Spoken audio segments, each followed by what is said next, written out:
है स्टूडेंट्स। अब हम लेकर के आ गए पोटेंशियल एनर्जी, जिसमें आपको हम पिछले क्लास में बतलाए थे, पिछले लेक्चर में मैंने आपको बतलाया था कि change in potential energy is equal to positive of external work done. और जो ये आया था वर्क डन का फॉर्मूला, वो आया था P into cos theta 1 minus cos theta 2।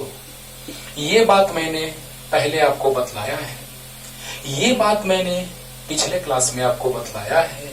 अब यही दोनों को कंपैरिजन करके और एक नया फॉर्मूला लाने जा रहे हैं अकॉर्डिंग टू थिंकिंग, है ना, थिंकिंग बेस्ड, और एक अकॉर्डिंग टू एनसीईआरटी, है ना। एनसीईआरटी का क्या स्टाइल है कहने का, और जनरली हम लोग कंपेयर करके क्या करते हैं वो दोनों बतलाने जा रहे हैं। कोई भी क्वेश्चन बनाने का 2, 3, 4, 5 जो भी मेथड होता है, जस्ट सिमिलर टू दैट, सोचने का तरीका थ्योरी में भी उसी तरह से बहुत सारे हो सकते हैं, है ना। तो आइए स्टार्ट करते हैं बच्चों।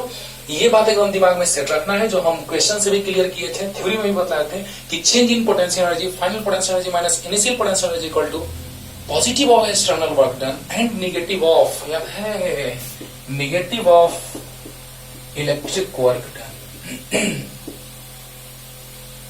क्वेश्चन लेके आएंगे तो मजा आएगा। यही हम लोग ये जानते हैं, ये है एक्सटर्नल वर्क डन, जिसको हम ऐसे भी लिख सकते हैं W external equal to PE into cos theta 1 minus cos theta 2। बहुत बार आपको बतलाए हैं, आज ये लिखने का जरूरत पड़ेगा, लेकिन कल हम बहुत बार बताएं कि इलेक्ट्रिक फील्ड डायपोल को क्लॉकवाइज डायरेक्शन में रोटेट करा था। पिछले लेक्चर में देखिए, पिछले लेक्चर को बिना देखे ये समझ में नहीं आएगा बस, है ना, कि जब इलेक्ट्रिक डायपोल को इलेक्ट्रिक फील्ड रोटेट कर रहा था, ऐसे रखा गया था, यहाँ प्लस यहाँ पे माइनस चार्ज, इलेक्ट्रिक फील्ड ऐसे था, तो प्लस पे फोर्स फील्ड के डायरेक्शन में और माइनस पे फील्ड के अपोजिट डायरेक्शन में, तो क्लॉकवाइज डायरेक्शन में रोटेट कर रहा था। क्या करो, तो जब ये क्लॉकवाइज डायरेक्शन में रोटेट करना चाह रहा था, इलेक्ट्रिक फील्ड उसको क्लॉकवाइज डायरेक्शन में रोटेट करा रहा था, तो हमने उसको एंटी क्लॉक में रोटेट कराया, तो हमने एक्सटर्नल वर्क किया, और वही वर्क आया था P into cos theta 1 minus cos theta 2। तो यहां से आ गया W external equal to P into cos theta 1 minus cos theta 2। Understood? Clear हो रहा है? तो इसी का यूज करके हम लोग एनर्जी का एक्सप्रेशन लाने जा रहे हैं, ठीक है। तो मिटाते हैं इसको, लिख सकते हैं सिर्फ उसके, हो गया। तो आइए पोटेंशियल एनर्जी का बात करें। वर्क डन जान गए, तो potential energy, work is a form of energy, work is stored in the system in form of potential energy due to position और हाइट, और ड्यू टू इट्स स्पीड और velocity in form of kinetic energy, है ना। तो यहाँ पे तो potential energy का बात हो रहा है, पोजीशन का बात हो रहा है, तो पोटेंशियल एनर्जी, है ना। तो पोटेंशियल एनर्जी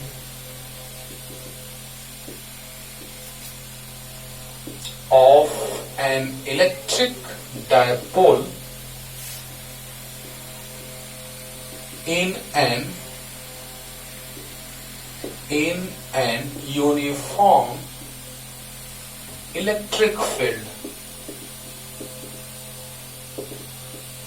हाँ, तो potential energy of an electric dipole in an uniform electric field, uniform electric field में पोटेंशियल एनर्जी डायपोल का क्या था या क्या होगा, है ना, वही चीज हम लोग को जानना है।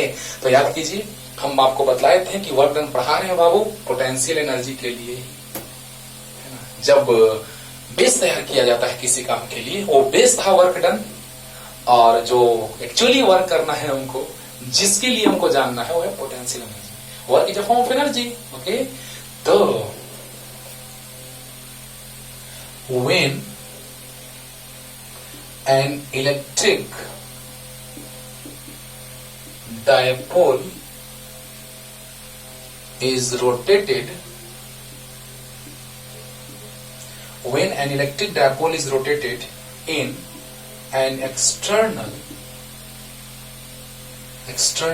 electric field in uniform, लिख देते हैं, in an uniform, when an electric dipole is rotated, uniform है ना, हाँ, when an electric dipole is rotated in an uniform electric field by external work, हमने वर्क किया था, इलेक्ट्रिक डायपोल क्लॉकवाइज डायरेक्शन में रोटेट करना चाह रहा था यूनिफॉर्म इलेक्ट्रिक फील्ड में, लेकिन हमने उसको एक्सटर्नल वर्क करके एंटी क्लॉक में रोटेट कराया था। तो when an electric dipole is rotated in an uniform electric field by external work, then this is equal to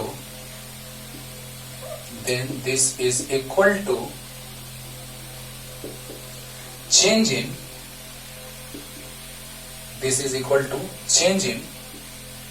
potential energy.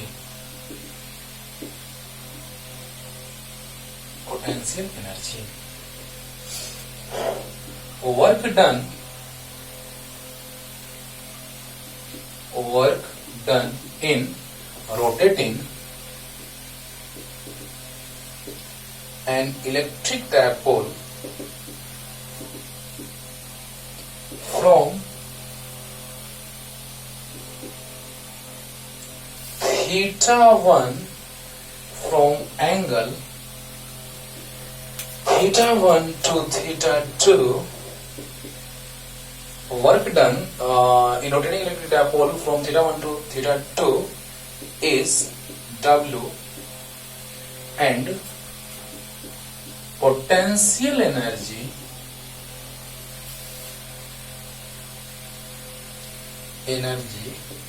of an electric dipole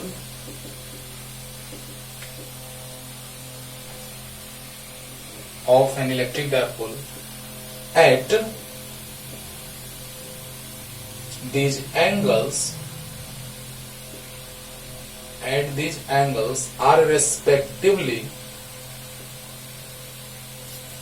बोल रहे तो अच्छा छोटा छोटा लिखा रहे बाबू, बोल रहे उससे पता चल रहा होगा। At these angles are respectively U1 को U इनिशियल मान लेते हैं एंड U2 को U फाइनल मान लेते हैं। वर्क करेंगे तो एनर्जी के फॉर्म में स्टोर होगा, यानी work done external equal to positive work done external equal to change in potential energy. तो ये था थ्योरी, ओके। तो देखा जाए बच्चों, potential energy of an electric dipole in an uniform electric field. तो when an electric dipole is rotated in an uniform electric field by external work, electric dipole ऐसे rotate करा था क्लॉकवाइज डायरेक्शन में। कल का लेक्चर देखिए, तो हमने उसको एंटी क्लॉक में एक्सटर्नल वर्क करके रोटेट करा रहा था। Then this is equal to change in potential energy. तो क्या लग रहा है आपको, जब किसी ऑब्जेक्ट को हम यहां से ऊपर उठाएंगे तो क्या वर्क जो होगा वो चेंज इन पोटेंशियल एनर्जी के इक्वल नहीं होगा? तो उसी तरह से जब हम वर्क करेंगे एंटी क्लॉकवाइज डायरेक्शन में इलेक्ट्रिक डायपोल को रोटेट कराने में, तो जो हमने वर्क किया वो चेंज इन पोटेंशियल एनर्जी के इक्वल होगा। अंडरस्टूड? तो work done in rotating an electric dipole from angle θ1 to θ2 is W, and potential energy of an electric dipole at these angles are respectively U1 and U2। मतलब θ1 पे U1 और θ2 पे U2। तो work done equal to final energy minus initial energy. U2 को U final भी कर सकते हैं, U1 को U इनिशियल, क्योंकि θ1 इनिशियल एंगल तो U1 initial energy, θ2 final angle तो U2 final energy potential energy. Clear? ये था थ्योरी, जो आपको क्लियर हो जाएगा अभी तुरंत, और क्लियर हो भी गया होगा क्योंकि पिछले लेक्चर में आप पढ़े हैं वर्क डन। तो अब उसी का हेल्प लेकर के स्टाइल मार देंगे हम लोग, ठीक है? तो जल्दी लिखिए, जल्दी, फास्ट। हो गया?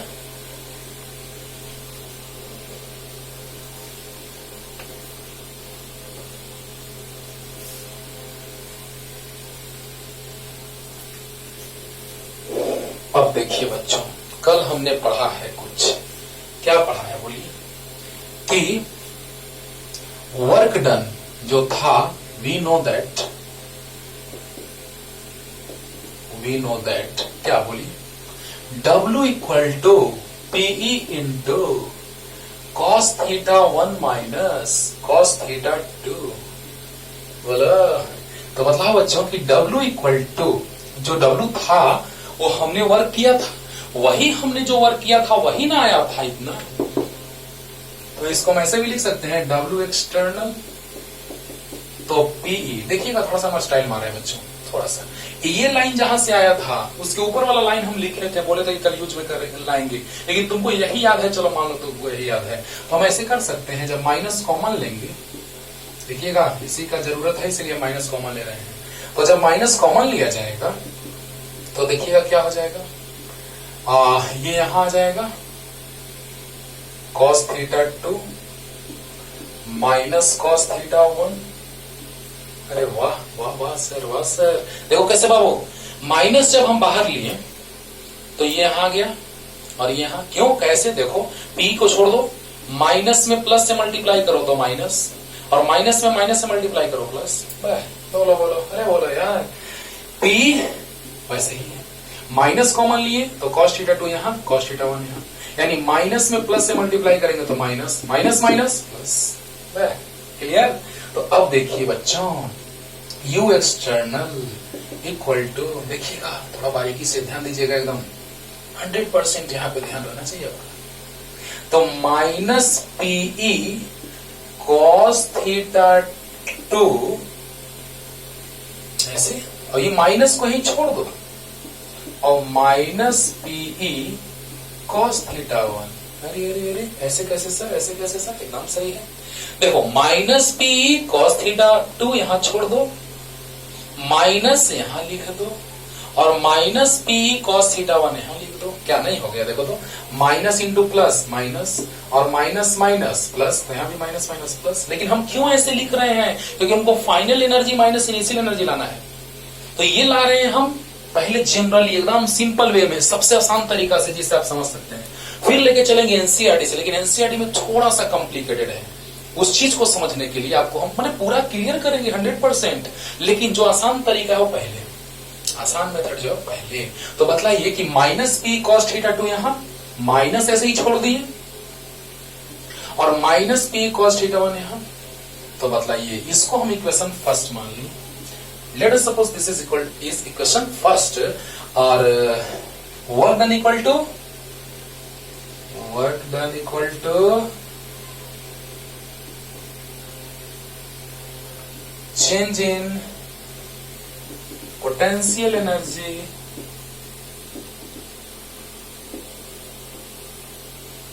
वाह सर। तो बोलिए वर्क डन एक्सटर्नल का positive equal to change in energy potential, यानी final energy minus initial energy.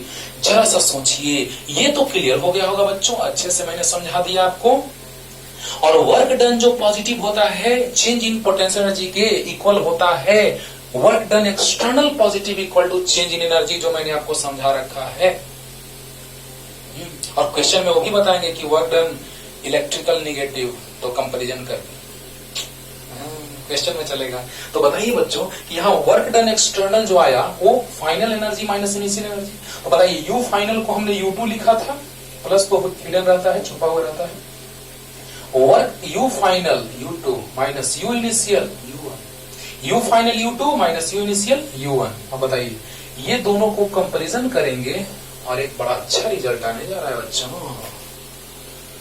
वाह सर, इतना आसान था सर, कल वाला तो हम अच्छे से पढ़ लिए हैं सर, तो समझ में आ रहा है सर, आएगा ना। कल वाला एकदम पूरा क्लियर अच्छे से करो तो पूरा का पूरा कॉन्सेप्ट क्लियर हो जाएगा बच्चों, ठीक है। तो अब देखिए work done external positive equal to change in energy potential energy means final potential energy minus initial potential energy, final potential energy equal to U2 and initial potential energy is U1। अब देखिए तो जरा सा W external जरा सा देखिए तो यहां पे माइनस है, यहां भी माइनस है, यहां पे जो है वो इसके इक्वल, यहां पे जो है वो इसके इक्वल, फाइनल माइनस इनिशियल। तो बतलाइए डायरेक्ट लिख सकते हैं by comparing equation first and second, और डायरेक्ट लिख सकते हैं from equation 1 and 2। From equation 1 and 2 what happens, देखो व्हाट हैपेंस, देखिए तो work done external U2 minus U1, work done external minus P cos theta 2 minus P cos theta 1, तो U2 equal to this one and U1 equal to this one. तो क्या हो जाएगा U2 equal to minus PE cos theta 2 और U1 equal to minus PE cos theta 1। बोलो U2 देखो तो बच्चों, work done external U2 equal to minus P cos theta 2, U1 equal to minus P cos theta 1। तो बतलाइए यहां से क्या आ गया, समझिएगा। रेस्पेक्टिवली थीटा 2 एंगल पे U2 एनर्जी था और थीटा 1 पे U1 था। तो बतलाओ बच्चों, सिमिलरली देखिएगा कैसे लिखेंगे, जरा सा ध्यान दीजिएगा बच्चों। A dot B, A B cos theta आप जानते हैं।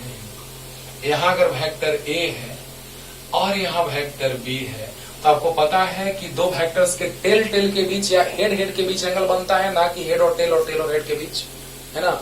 Angle between two vectors is only that angle which is angle between two tails और angle between both heads of two vectors, not between the head and tail of the two vectors, right. तो बताइए इसका tell तो theta, तो ए dot B याद कीजिए equal to होता है A B cos theta, A dot B equal to A B cos theta, याद करो। तो यहां पर देखो बच्चों, जब P, क्योंकि theta is the angle between vector P and vector E, कल भी बताए थे और अभी भी बता रहे हैं। A B cos theta, A dot B equal to A B cos theta, अभी भी बता रहे हैं, ध्यान देना कि A dot B equal to A B cos theta है।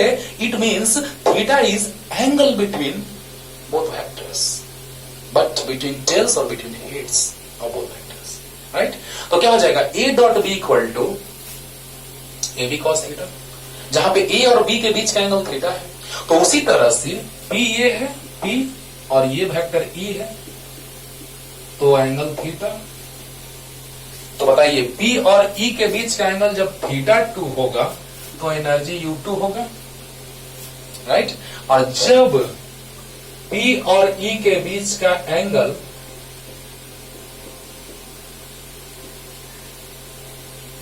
थीटा 1 होगा तो एनर्जी U1 होगा।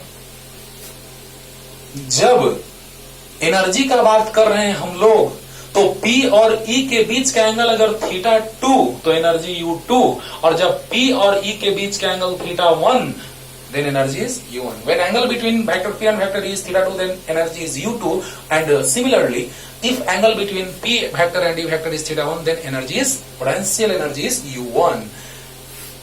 Just in a similar way,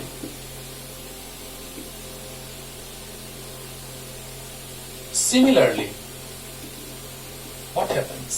Similarly, क्या हो जाएगा बच्चों, यहां पे P है और यहां पे E है, तो P और E के बीच का एंगल थीटा है, तो U इक्वल टू क्या लिख दें, माइनस PE कॉस थीटा। अरे वाह सर, समझ में तो आ रहा है सर। अब बताइए इसी को लिख सकते हैं माइनस P डॉट E, क्यों, why, because if A dot B equal to AB cos theta, in just similar way we can say that P dot E equal to P cos theta। क्या हो जाएगा, यानी A dot B equal to AB cos theta, तो P dot E equal to P cos theta। तो क्या लिख सकते हैं P dot E को P cos theta या P cos theta को P dot E। अब बतलाइए, अगर वेक्टर P और वेक्टर E के बीच का एंगल थीटा 2 है तो energy U2, vector P vector E के बीच का एंगल थीटा 1 तो एनर्जी U1, तो वेक्टर P और वेक्टर E के बीच का एंगल थीटा तो energy U, theta 2 U2, theta 1 U1, theta U, theta 2 U2, theta 1 U1, theta U वगैरह। तो बतलाइए U equal to minus P cos theta means U equal to minus P dot E, U equal to minus P dot E होगा कि नहीं होगा, होगा, होगा। यानी U इक्वल टू आ गया माइनस P डॉट E। अब देखिए यहां से एक बात और सीखने को मिलेगा। पहले हम जानते हैं पहले से कि potential energy is a scalar quantity, लेकिन अभी भी सीखने को मिलेगा कि पोटेंशियल एनर्जी स्केलर क्वांटिटी है, कैसे है अभी बतला रहे हैं। पहले ये बतलाओ कि work done positive external change in potential energy, final potential energy minus initial potential energy, तो U2 माइनस U1 यहां हम सेट कर दिए, अभी समझा चुके हैं। तो कंपैरिजन किए तो U2 इक्वल टू है minus P cos theta 2, U1 minus P cos theta 1, यहां पूरा समझा दिए, क्लियर हो गया हो। तो आइए माइनस PE cos थीटा को लिख सकते हैं माइनस P डॉट E, यहाँ A dot B AB cos theta, तो P dot E P cos theta. तो आइए एक बात बतला रहे हैं, जल्दी से इतना लिखिए बच्चों, जल्दी एक और मेथड से बतला रहे हैं, है ना। जल्दी।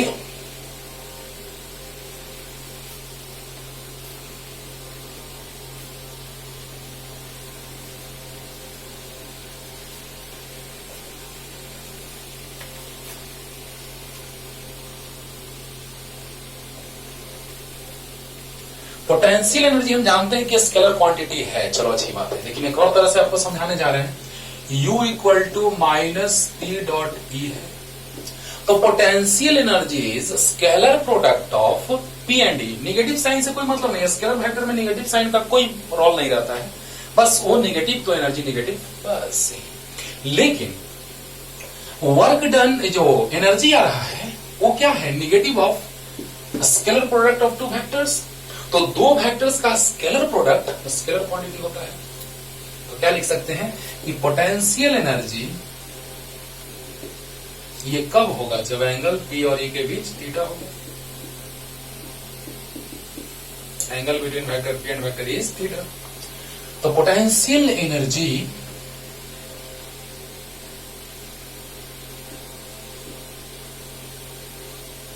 Is negative sign of scalar product of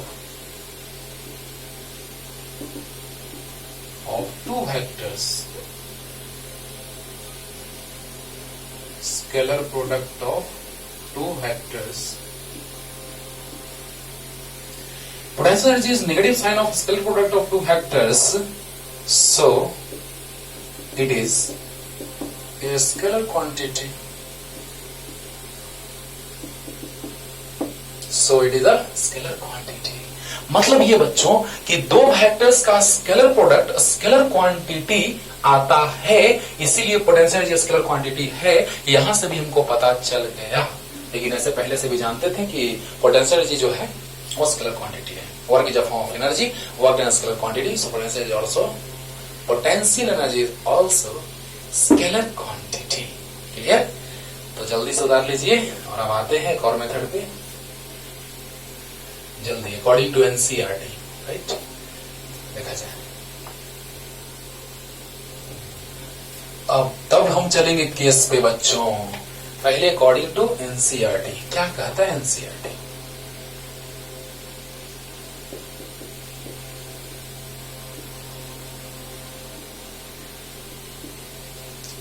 देखिए जरा सा देखिए तो यू डब्ल्यू इक्वल टू आया था हम लोग का, देखिएगा PE into cos theta 1 minus cos theta 2, इसी में माइनस कॉमन लिए थे and work is a form of energy, अभी आते हैं तो, और माइनस कॉमन लिए थे तो आया था cos theta 2 minus cos theta 1। अब देखिए क्या स्टाइल है, work done equal to change in energy, अच्छी बात है। Final energy minus initial energy, अभी तुरंत लिखे हैं जस्ट पिछले मेथड में कि work done equal to change in potential energy, ये भी अच्छी बात है। तो minus PE cos theta 2 minus cos theta 1, ये भी अच्छी बात है।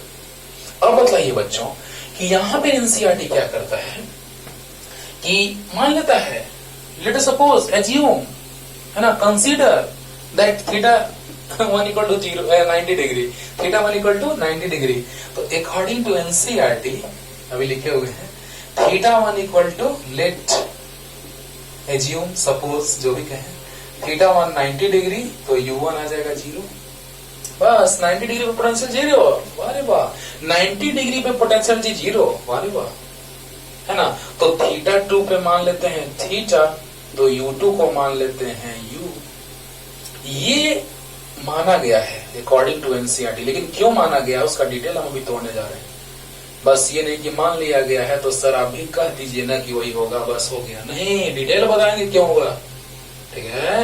हाँ, तो थीटा 1 इक्वल टू 90 डिग्री तो एनर्जी 0, कब? जब थीटा 1 90 माना गया तब, और थीटा 2 को हमने मान लिया थीटा, तो u2 u हो जाएगा, राइट। तो देखिए कैसे कंपेयर कीजिए जरा सा, तो u2 minus u1 equal to, जरा सा देखिएगा तो बच्चों, यहां पे माइनस पी कॉस थीटा 2 लिख सकते हैं और माइनस देखिएगा माइनस पी कॉस थीटा 2 इतना, और माइनस ये वाला लिखे हैं राइट, और माइनस पी कॉस थीटा 1 अभी जस्ट पीछे समझाए हैं, माइनस पी कॉस थीटा 1। यहां तक क्लियर? तो बतलाइए U2 माइनस 0 कैसे 0, चलिए वो भी सिखला रहे हैं। U2 को लिख सकते हैं माइनस पी कॉस थीटा 2, और U1 को लिख सकते हैं कंपेयर करके माइनस की पी कॉस थीटा 1। ये सब तो लिखे हुए हैं बाबू, अरे ये सब हम लिखे हुए हैं रे बाबा। तो बतलाओ बच्चों, यहां से work done equal to minus P cos theta 2 minus cos theta 1 right, minus P cos theta 2 minus cos theta 1 ये बता चुके हैं हम। यहां से आया माइनस कॉमन लिए तो माइनस कॉमन लेंगे तो ये माइनस यहां, तो यहां पे माइनस इसलिए क्योंकि देखिए माइनस से मल्टीप्लाई करेंगे तो ये माइनस कॉस थीटा 2 हो जाएगा, और minus minus plus cos theta 1। तो आप देखो दोनों को सेपरेट कर रहे हैं, तो माइनस पी कॉस थीटा 2, चलिए प्लेनर बढ़ा दिए हैं, अच्छा वर्क डन चेंज इन, चलिए वहां से चलते हैं। एनसीईआरटी के अकॉर्डिंग समझिएगा, वही मेथड से एग्जाम में आएगा तो उसी से बनाइएगा, है ना, एकदम आसान तरीका है ना, चेंज इन एनर्जी कंपैरिजन करके। लेकिन यहाँ कंपेयर भी करना है और 90 डिग्री मानना भी है, वाह रे वाह। लेकिन कैसे, जरा सा सोचो बच्चों, थीटा 1 को 90 मान लिया गया अकॉर्डिंग टू एनसीईआरटी, तो U1 0 क्यों, उसका कारण अभी बताएंगे। तो जब थीटा 1 90 U1 0, तो हमने थीटा 2 को थीटा मान लिया, तो U2 को U मान लिया राइट। अब देखिए बच्चों, U2 माइनस U1 तो minus PE cos theta 2, minus छोड़ दिया ऐसे ही, और minus P cos theta 1 right. अब देखिए U2 के जगह minus P cos theta 2, U1 के जगह माइनस पी कॉस थीटा 1। अब देखिए U1 equal to minus P cos 90, theta 1 90 माना गया है, तो कॉस 90 0 यानी U1 0, बहुत अच्छी बात है। पोटेंशियल 0 मान लिया गया है कब, जब थीटा 90 होगा तब, अच्छी बात है ना। और इससे भी देखिए, इस फार्मूला से भी U इक्वल टू हम लाए थे minus P cos theta, just पीछे वाला से, उसका हम अभी यूज नहीं कर रहे, बस समझा रहे हैं ऐसे ही। U बराबर U equal to minus P cos theta 2, just अभी पीछे लाए हैं, तो यहां भी 90 रखेंगे तो कॉस 90 0 हो जाएगा, अच्छी बात है, अच्छी बात है। उस मेथड से थीटा 90 रखेंगे U 0 आ जाएगा, बहुत अच्छी बात है। लेकिन क्यों, और कारण आगे बता रहे हैं। तो देखिए ऐसे यहां पर हो गया कि जब थीटा 90 तो एनर्जी 0, और जब थीटा 2 थीटा तो U2 U, इससे आते हैं U2 U हो जाएगा और थीटा 2 थीटा हो जाएगा। आगे वही फॉर्मूला जो हम अभी पीछे लिखे हैं, इसको लिख सकते हैं ए बी कॉस थीटा को A dot B minus P dot E, A B cos theta U equal to minus P cos theta, तो U equal to minus P dot E. अरे बोला U equal to minus P E cos theta, मतलब U equal to minus P dot E, होगा कि नहीं होगा, अरे होगा कि नहीं होगा।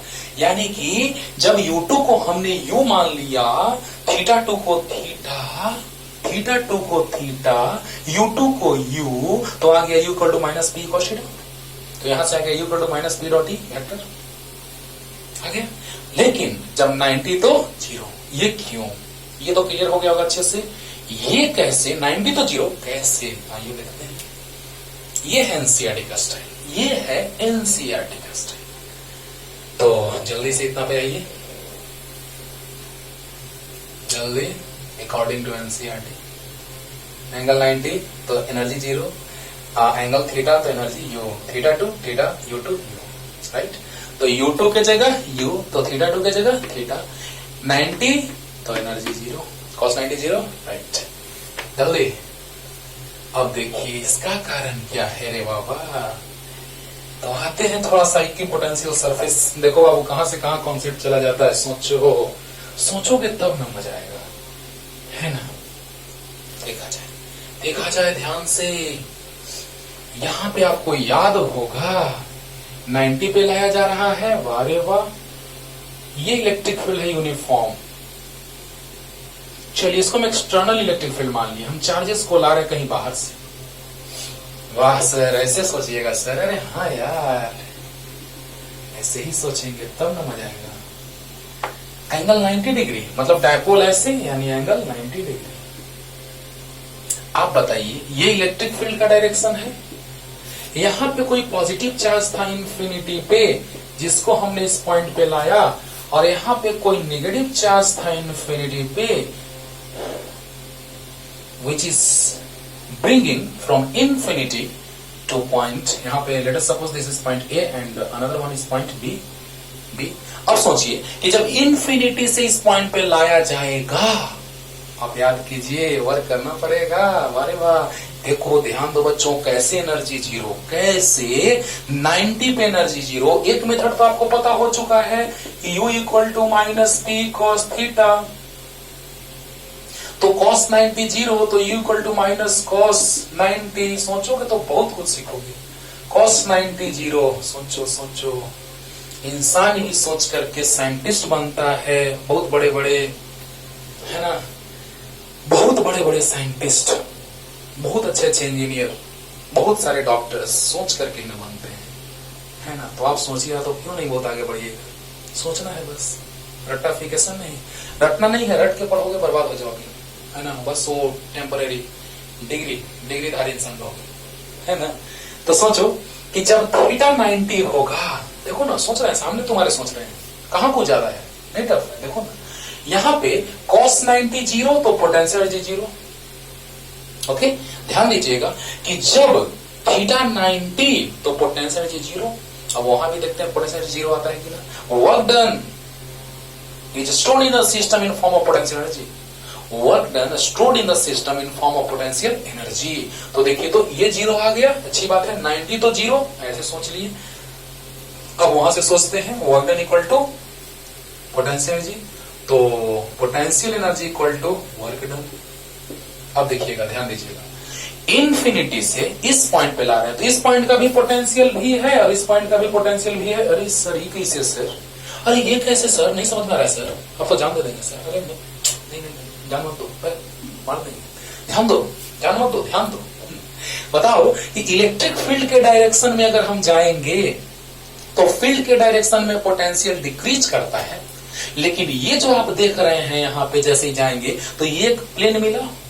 आपको याद है कि जब ये प्लेन था और ये इलेक्ट्रिक फील्ड था, तो electric field lines are always perpendicular to the equipotential surface. याद करो, electric field lines are always perpendicular to the equipotential surface. बोलो बोलो। तो जरा सा सोचो बच्चों कि यहां पर हम लोग क्या देख रहे हैं कि इलेक्ट्रिक फील्ड लाइंस अगर एक्स डायरेक्शन में है तो इक्विपोटेंशियल सरफेस वाईजेड प्लेन के पैरेलल होगा। बोलो बोलो। अगर electric field lines x direction में है तो इक्विपोटेंशियल सरफेस जो होगा वो वाईजेड प्लेन के पैरेलल होगा कि नहीं होगा? तो इसके हर एक पॉइंट पे, इस प्लेन के हर एक पॉइंट पे पोटेंशियल सेम होगा। बताए थे।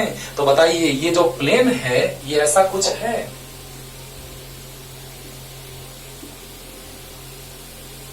याद है बच्चों? इसके हर एक पॉइंट पे ये इलेक्ट्रिक फील्ड का डायरेक्शन है। This is the direction of electric field and this is equipotential surface. Equipotential surface is perpendicular to electric field lines और electric field lines are perpendicular to the equipotential surface. So at every point on which, or at every point on the equipotential surface, the potential at every point is equal. Clear? So at every point on which electric potential is equal, it means यहां पे जितना potential होगा यहां पर भी उतना ही potential होगा कि नहीं होगा। यानी कि जब हम फील्ड के डायरेक्शन में जाते हैं तो पोटेंशियल डिक्रीज करता है, लेकिन किसी सर्टेन प्लेन पे, इस प्लेन के हर एक पॉइंट पे पोटेंशियल, इस प्लेन के हर एक पॉइंट पे पोटेंशियल सेम होगा। लेकिन यहां पर पोटेंशियल, यहां पे पोटेंशियल धीरे धीरे घटता जाएगा, डिक्रीज करता जाएगा। यहां 100, यहां 80, यहां 60 जो भी है, पीछे बता चुके हैं कि पोटेंशियल सरफेस पढ़ो और क्लियर हो जाएगा। याद होगा कि इस प्लेन के हर एक पॉइंट पे पोटेंशियल इक्वल होगा, इक्वल होगा। और कुछ जाना है? अरे बाबा, अरे बोलो। हाँ, ध्यान दो बच्चों। तो इस हर एक पॉइंट पे पोटेंशियल इक्वल होगा, यहां भी तो यहां भी होगा। अब देखो क्या होगा। equipotensial surface, the surface at every point on which electric potential is equal is known as equipotential surface. याद है ना? हाँ, बहुत अच्छे से बताएं, बहुत अच्छे से। अब देखिए बच्चों, अब देखिए कि जैसे ही यहाँ पे पोटेंशियल भी है तो एक्सटर्नल वर्क जो करना पड़ता था, एक्सटर्नल इलेक्ट्रिक फील्ड में जब लाने में वर्क करना पड़ता था, वो चार्ज और पोटेंशियल के प्रोडक्ट इक्वल होता था। याद है ना? अरे बोलो बोलो, बहुत बार रिपीट किए हैं कि जब हम किसी चार्ज को लाएंगे इन्फिनिटी से किसी पॉइंट पे, तो वर्क डन उस चार्ज और पोटेंशियल के प्रोडक्ट के इक्वल है ना। एक्सटर्नल इलेक्ट्रिक फील्ड पढ़िए, देखिए पता चलेगा। अरे पीछे एक्सटर्नल इलेक्ट्रिक फील्ड। अब बताओ बच्चों कि याद होगा कि किसी चार्ज को अगर हम इन्फिनिटी से किसी पॉइंट पे लाते हैं तो वर्क डन उस चार्ज और उस पॉइंट पे पोटेंशियल के प्रोडक्ट के इक्वल आता है। तो बताइए work done plus Q into V और प्लस इसको इन्फिनिटी से यहां लाएंगे तो minus Q into V, plus को लाएंगे इन्फिनिटी से इस पॉइंट पे तो प्लस क्यू इंटू वी, और माइनस को लाएंगे इन्फिनिटी से इस पॉइंट पे तो माइनस क्यू इंटू वी, यानी आ गया Q into V minus Q into V, तो यू इक्वल टू 0। अब बताइए, तो हमको नहीं पता कि पहले कहां था, बस हम मान लिए कि पहुंच चुका है 90 पे, बस final situation is angle between factor P. बताइए माइनस से प्लस क्यों? इलेक्ट्रिक डायपोल मोमेंट का डायरेक्शन होता है negative to positive, our thinking always is positive, so direction of electric dipole moment is from negative charge to positive charge. So this is the direction of electric dipole moment, P vector, and E vector is towards right and P vector is vertically upward, so angle between both of them is equal to 90 degree. तो बताइए vector P और vector E के बीच का angle 90 degree आया। तो क्यों? क्योंकि इलेक्ट्रिक डायपोल मोमेंट का direction negative charge to positive charge होता है बच्चों। तो बताइए आ गया U equal to minus P cos 90, क्योंकि P और E के बीच का एंगल 90 डिग्री, तो U equal to cos 90 0 means 0, यहां से भी 0, क्योंकि प्लस क्यू इंटू भी और प्लस माइनस क्यू इंटू भी एड करेंगे तो resultant becomes 0, means potential energy is equal to 0 when angle between P and E vector is 90 degree. ये था एनसीईआरटी का स्टाइल जिसको हमने इससे प्रूफ किया, ठीक है। तो जल्दी उतार लीजिए, पूरा पानी हो गया होगा, है ना। तो फर्स्ट मेथड एग्जाम में आएगा तो फर्स्ट मेथड से बनाइएगा, लेकिन आप कहिएगा कि सर एनसीईआरटी वाला कॉन्सेप्ट क्यों नहीं बतलाए, तो बतलाएं क्या, उसको प्रूव भी कर दिए कि लो ऐसे होगा, है ना। चलिए अब हम आते हैं बच्चों केस पे। केस भी बहुत इंपॉर्टेंट है, हल्के में मत लीजिएगा, है ना। स्टेबल इक्विलिब्रियम 0 डिग्री पे, अनस्टेबल इक्विलिब्रियम 180 डिग्री पे, ये बहुत इंपॉर्टेंट है। तीनों के समय एक साथ लिखने जा रहे हैं और क्लियर करने जा रहे हैं, देखा जाए। Case number 1, when theta equal to 0 degree then potential energy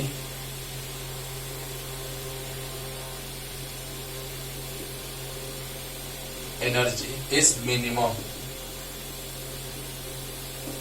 When theta equal to 0 degree, then potential energy is minimum.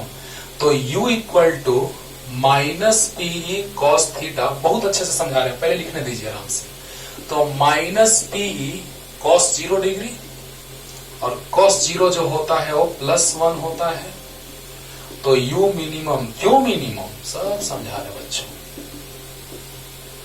Graph के साथ पूरा तोड़ देंगे, देखिएगा अभी बस ऐसे ही, फिर कॉस का ग्राफ ड्रॉ करके देखेंगे।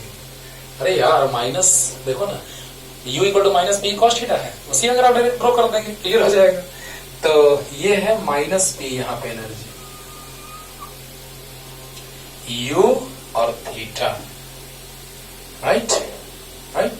तो ये है मिनिमम एनर्जी माइनस पी यहाँ पे। अब देखिए यहां पे जगह छोड़ते हैं, चाहे लिख देते हैं कि इन दिस केस, सब समझा रहे हैं सब, इन this case the system is in stable equilibrium,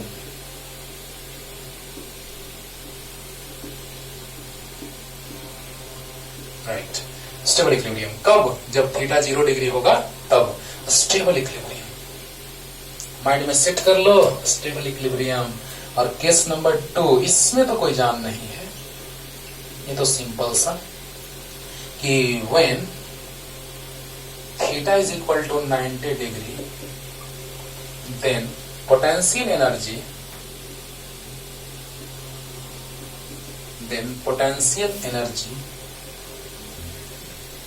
is equal to 0.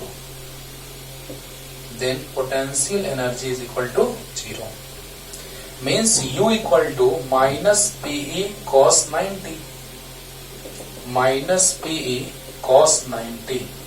Cos 90 0 होता है, तो U इक्वल टू आ गया 0। लेकिन अगर हम उसको ग्राफ के फॉर्म में रिप्रेजेंट करेंगे, लास्ट में ग्राफ इसका ड्रॉ करेंगे बच्चों, 90 डिग्री पे energy 0, theta equal to 90 degree, लेकिन यहां theta equal to 0 degree. Energy minimum, कैसे मिनिमम सब समझा रहे, थोड़ा सा रुक जाओ। और case number 3, when theta equal to 180 degree then potential energy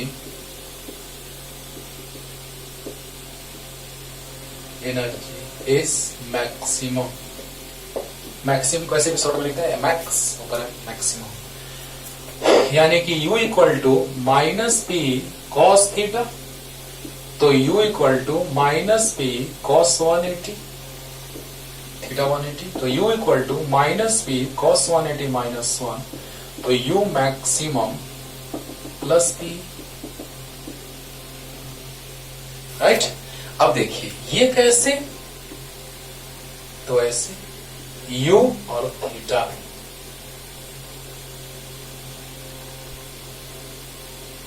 देखिएगा कैसे प्लस पी का बात होगा।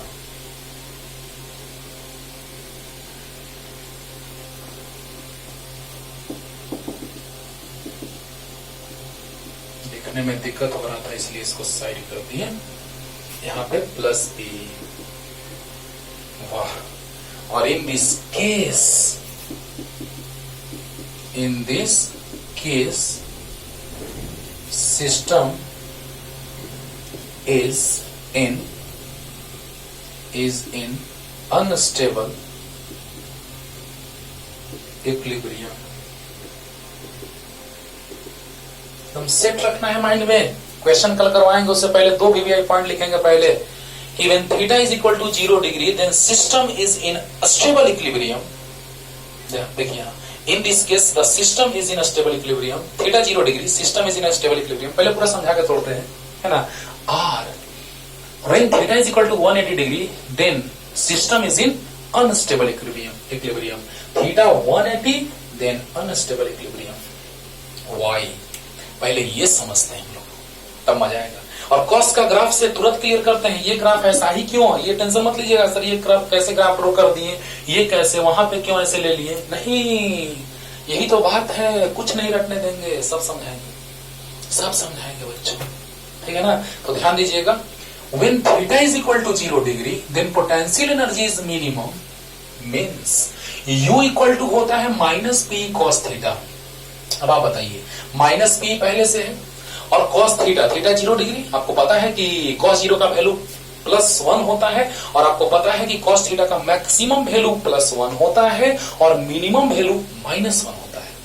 याद है, हाँ। तो समझिएगा बच्चों कि कॉस 0 1 हो जाएगा, अरे बोलो, कॉस 0 का वैल्यू +1 हो जाएगा, और +1 यानी मैक्सिमम में माइनस से मल्टीप्लाई करेंगे तो मिनिमम हो जाएगा।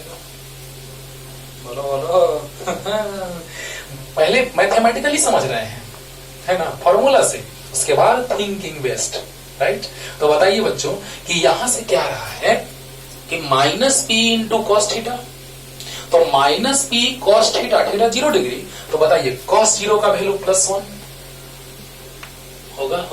अब बताओ कि यहां से हम लोग क्या देख रहे हैं कि ये वैल्यू मैक्सिमम आ रहा है, तो cos 0 मैक्सिमम +1 में माइनस से मल्टीप्लाई करेंगे तो मिनिमम, यानी कि U जो आया वो मिनिमम आया -P, एनर्जी मिनिमम -P।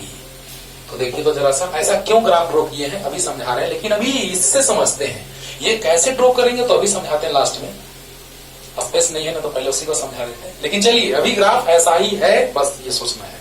तो बताइए कि यहां पर जब कोई ऑब्जेक्ट रखा जाएगा, अगर इस शेप का ऑब्जेक्ट है, उसमें कोई स्मॉल ऑब्जेक्ट है, स्फेरिकल ऑब्जेक्ट, तो जरा सा उसको रख के देखिए, उसको थोड़ा सा अगर आप डिस्प्लेस करेंगे, when this object is slightly displaced inside that object, then what happens? Then it reaches finally at this position. क्यों? क्योंकि जब इसको डिस्प्लेस करेंगे तो फिर से वहीं ऐसे ऐसे ऐसे आ जाएगा, वहीं आ जाएगा। यानी स्टेबल है कि अनस्टेबल? स्टेबल है, उसी पोजीशन में पहुंच गया। दादाजी समझो, दादाजी, this situation is just similar to our दादाजी, है ना। तो जरा सा सोचो कि दादाजी का अगर बात करें तो उनके पास एनर्जी बहुत कम है, माइनस में एनर्जी नहीं है, हम समझने के लिए हम माइनस किए हैं, एनर्जी दादाजी का माइनस में नहीं है ना। एनर्जी का बात अगर किया जा रहा है तो दादाजी के पास एनर्जी बहुत कम है। तो जब एनर्जी बहुत कम है तो दादाजी को बोले चलिए ना बाबा थोड़ा आते हैं घूम करके। ना बेटा आप छोड़ दो बाबू, अब वो जमाना नहीं रहा, तुम्हारे जैसा रहते थे तो है ना बॉक्सिंग किया करते थे, बाबा भी स्टाइल मार दी। अब सोचो कि जैसे ही हम लोग बात करें ध्यान से कि यहाँ पे ये जो आप देख रहे हैं just like a curve, cos का ग्राफ है, यहां से ग्राफ ड्रॉ करेंगे यहां से। अभी बस समझिए कि यहाँ पे मिनिमम एनर्जी यानी कि माइनस पी एनर्जी है तो मिनिमम है। मिनिमम कैसे है? तो ये cos 0 का वैल्यू 1 + 1 मैक्सिमम इंटू -1 मिनिमम, अरे मैक्सिमम इंटू माइनस मिनिमम।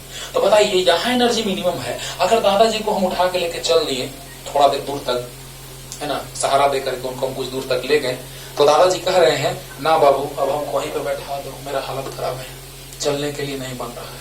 दादाजी को फिर हम वहीं बैठा दिए, मतलब कि थोड़ा सा इस ऑब्जेक्ट को डिस्प्लेस करो तो थोड़ा डिस्प्लेस करने के बाद फिर से वहीं आ जाएगा, यानी ये स्टेबल है, यानी जहां था फिर वहीं पे आने की इसमें कैपेबिलिटी है।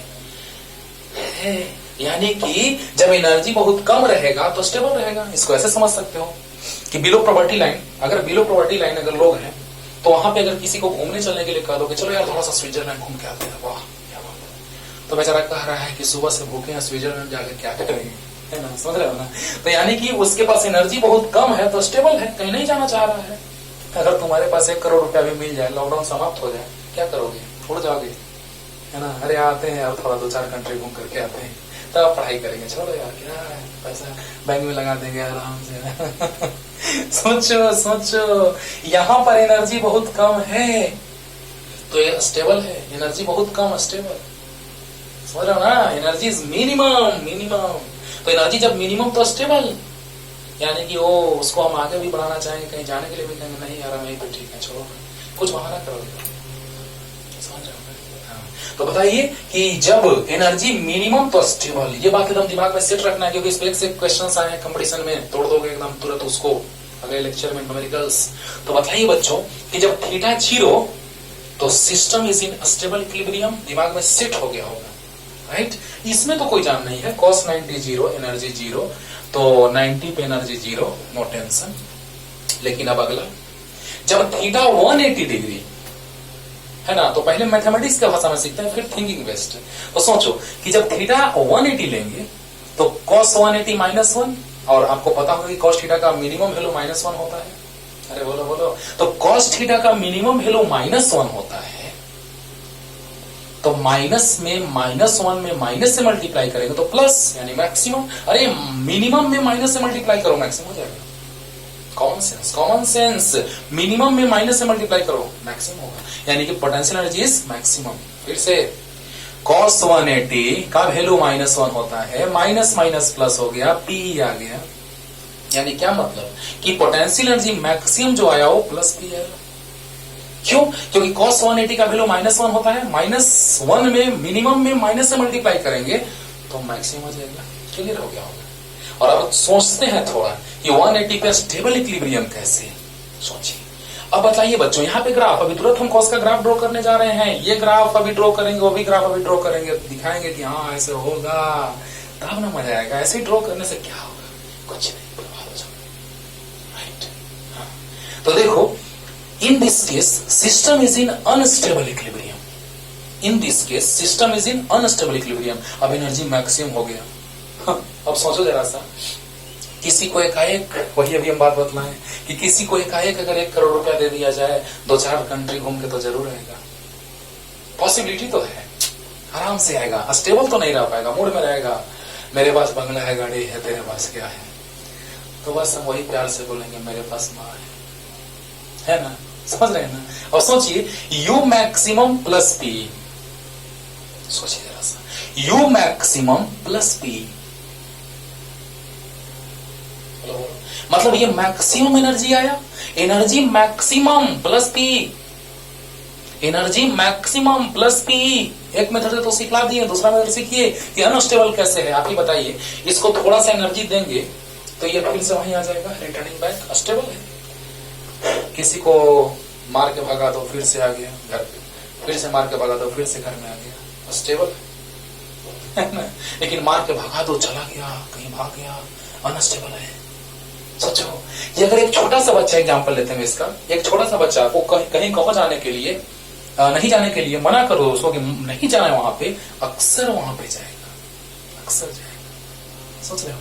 सोचो बच्चों कि जब उसको मना किया गया, जा रहा है, साइंटिफिक प्रूफ है कि बच्चों का एनर्जी बहुत ज्यादा होता है। तो जब बच्चों का एनर्जी बहुत ज्यादा होता है, तो जैसे ही उसको नहीं जाने के लिए भी कहीं पे कहा गया, वो चला गया। इसको थोड़ा सा एनर्जी दे दो, थोड़ा सा, स्लाइटली, थोड़ा सा, तो जब थोड़ा सा एनर्जी देंगे तो क्या हो जाएगा? वो गिर जाएगा और कहां चला जाएगा? तबाह हो जाएगा बेचारा, रसातल में चला जाएगा, बर्बाद हो जाएगा, फना हो जाएगा, जलजलें आएंगी, तूफान आएगा। बताओ, ये यहां से थोड़ा सा भी एनर्जी देंगे, सोचो सोचो, जब थोड़ा सा भी एनर्जी दिए तो नीचे चला गया, यानी वो स्टेबल रहता तो क्या नीचे जा पाता? नहीं। यानी जस्ट ये है वो उसी के जैसा कि 1 करोड़ रुपया मिला, बेचारा अनस्टेबल है, कहीं अमेरिका तो कभी स्विट्जरलैंड तो कभी दिल्ली कहाँ है यार, हाँ एयरपोर्ट पे जा सकता है।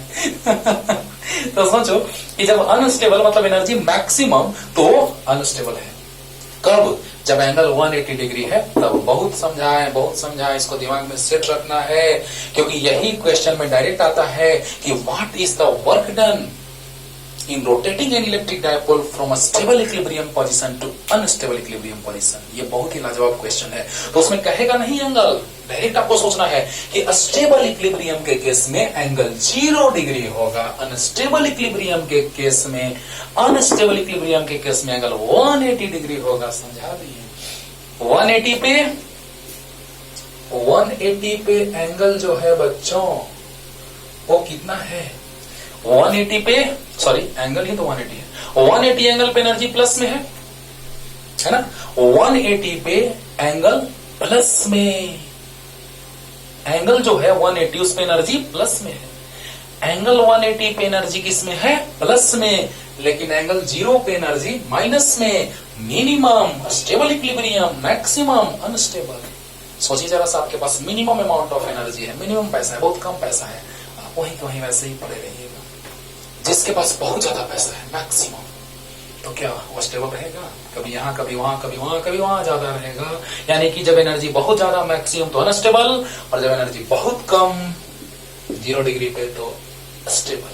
यानी 0 पे स्टेबल इक्विलिब्रियम और 180 पे अनस्टेबल इक्विलिब्रियम। क्लियर हो गया होगा?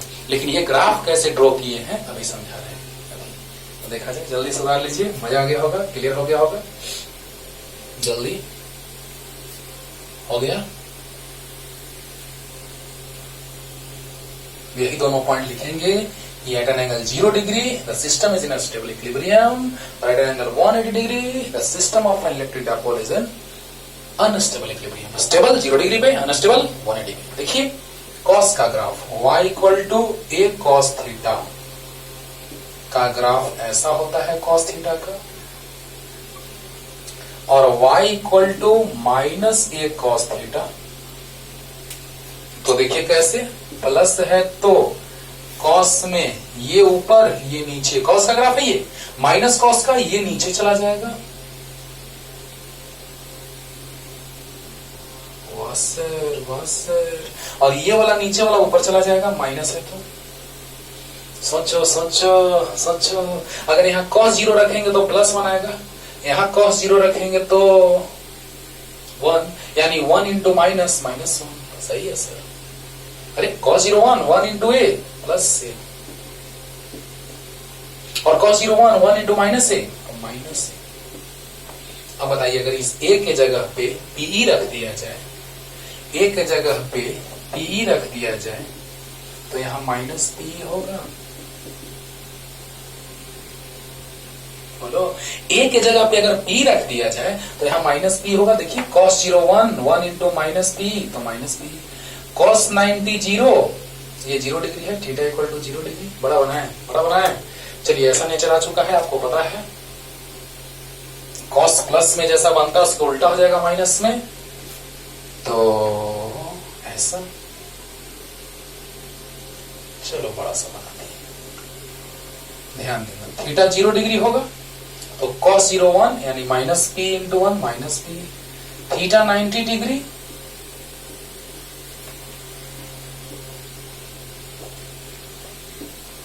तो cos 90 0 यानी 0 आ जाएगा। ये u है, y के जगह क्या है u। अरे बोलो, a के जगह p और y के जगह u, y equal to minus a cos theta था तो y के जगह u मान लिए और a के जगह p मान लिए, राइट। तो अब देखिए, थीटा 0 तो cos 0 1 minus p, theta 90 cos 90 0 0, तो x अक्ष पे y 0 होता है तो थीटा अक्ष पे u 0 होगा, और cos 180 -1 minus minus plus, cos 180 -1 minus minus plus यानी प्लस p। बोलो बोलो, यहाँ पे एनर्जी प्लस p होगा। तो बताइए, यहाँ माइनस, देखिए तो यहाँ पे माइनस है, ये वाला मिनिमम है 0 डिग्री पे तो अस्टेबल होगा, और 180 पे मैक्सिमम है तो अनस्टेबल होगा। 0 डिग्री पे मिनिमम है तो स्टेबल होगा, 180 पे मैक्सिमम है तो अनस्टेबल होगा। क्लियर हो क्या होगा? अच्छे से क्लियर। तो खूब पढ़िए और न्यूमेरिकल लेके आते हैं अच्छे अच्छे एक से एक। तब तक के लिए पढ़ते रहिए। Tata bye bye.